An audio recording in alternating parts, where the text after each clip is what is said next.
Isinailalim na ang Iloilo City sa state of calamity dahil sa water scarcity o kakulangan ng supply ng tubig.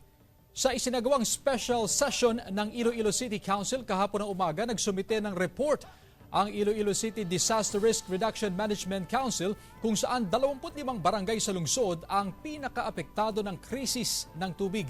Kasabay ng deklarasyon, inaprubahan ang paggamit sa 12.5 million pesos na Quick Response Fund. Posibleng madagdagan pa ang pondo depende sa magiging resulta ng mga isasagawa pang survey sa iba pang barangay sa Iloilo City. Dahil ang ilang residente sa lungsod patuloy daw na nahihirapan sa paghahanap ng makukuhanan ng tubig.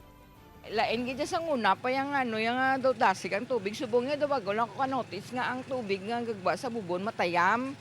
Yang 15% aging sudyuhan na sa chosen 25 barangays out of 180. Pero ongoing kita sa all over Iloilo.